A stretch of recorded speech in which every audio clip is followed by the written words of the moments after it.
Hi, I'm Fernando Pereira from the Federal University of Minas Gerais, in Brazil.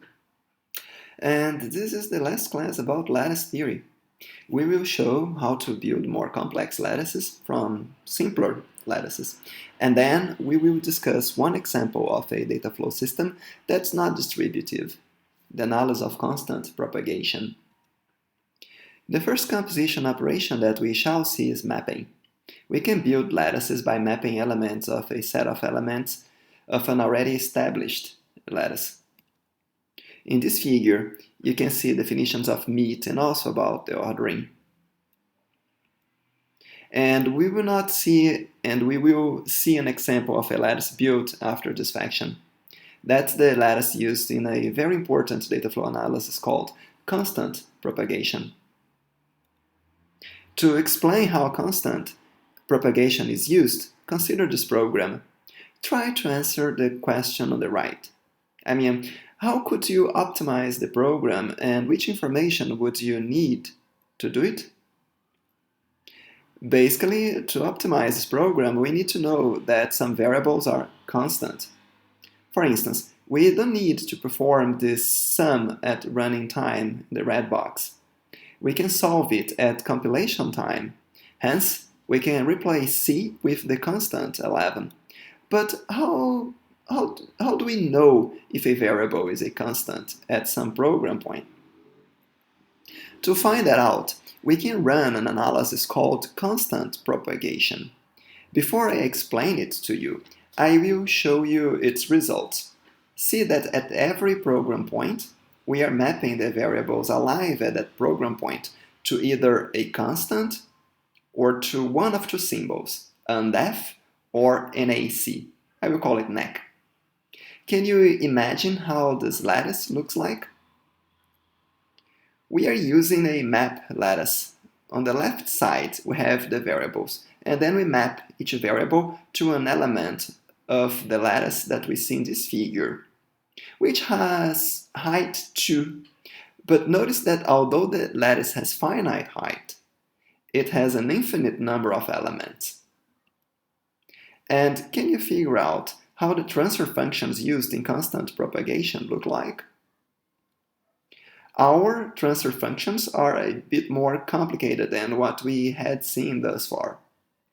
I will show some examples, but notice that a different transfer function will be necessary for every kind of instruction that we have in the program. So here they are, 3 examples. Take a look into these transfer functions. They are filling out our outsets. Constant propagation is a forward analysis. Anyways, read these equations over. If you get stuck, no worries. We can talk about the notation in the video comments, or we can talk offline. Also, can you think about how the meet operator looks like? We need to define it, actually. So, how would you implement the meet of the abstract information associated with any two variables? We can use this table. Take a look into it.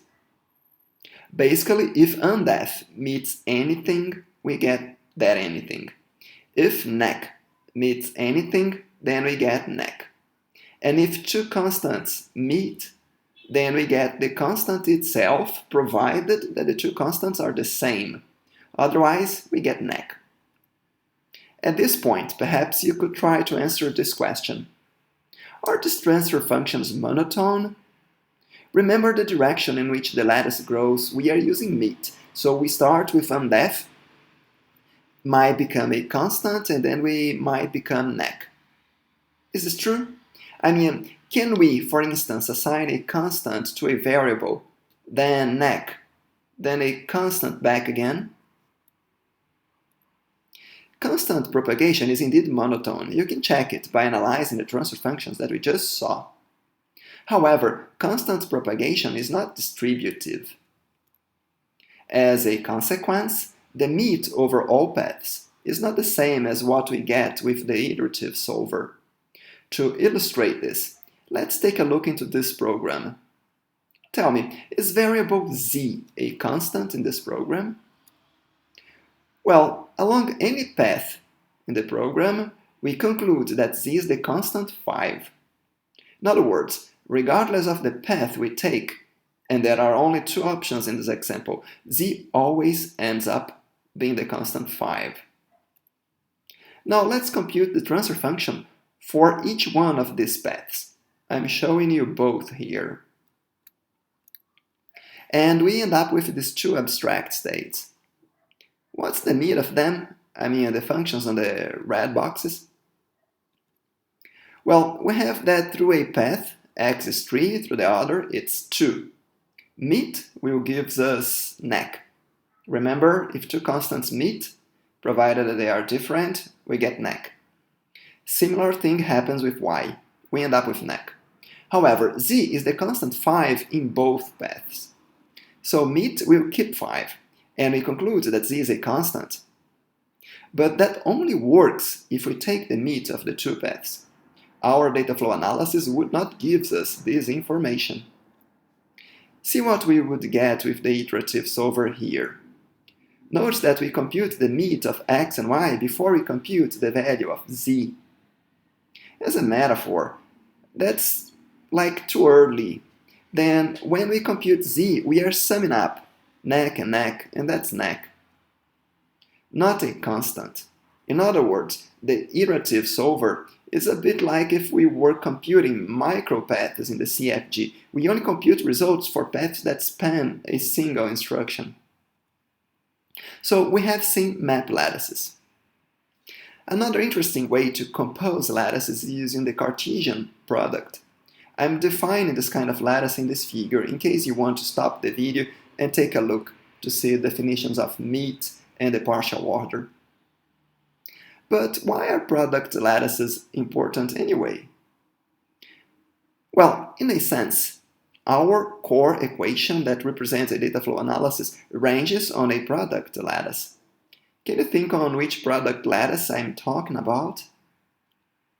If you recall, each one of those x's in the equation above represents a program point. So the equation represents the abstract state of every program point in the program. As an example, let's take a look into this program.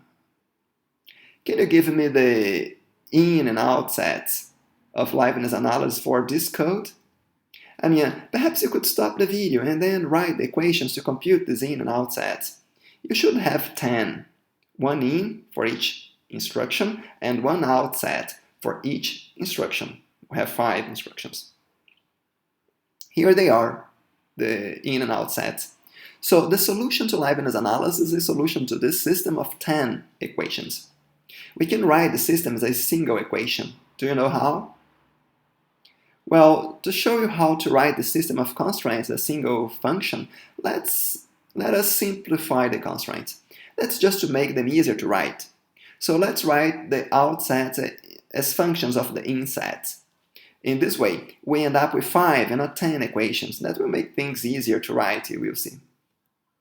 So given these 5 constraints that we have now, we can write the constraint system as this equation, ranging on 5 variables. And can you figure out the product lattice that emerges from this equation? I mean, we have a function here. It ranges on a product of 5 lattices. Can you picture this new composite lattice? Here it is. We have the product of 5 lattices, ranging on a power set of 2 variables each. In other words, any x, like x0, x1, and such, will be an element of a lattice like the ones we drew in the bottom of the figure.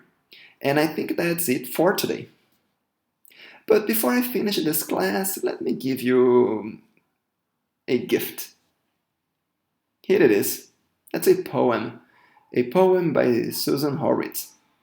She made great contributions to the programming languages community. I wish I could sing, I'm a bad singer, but if you want, you can repeat this poem on the tune of Angels We Have Heard on High. That's a kind of opera song, you can get it on YouTube. Anyways, you can read the poem over, it's pretty. It's very pretty, I'd say. Here I leave some key papers to you as well, about how lattices end up being such a cornerstone in the design of static analysis. Most of what we saw came from Kildall's work. on data flow analysis, but the framework that we have today is, of course, the contribution of many people. Thank you.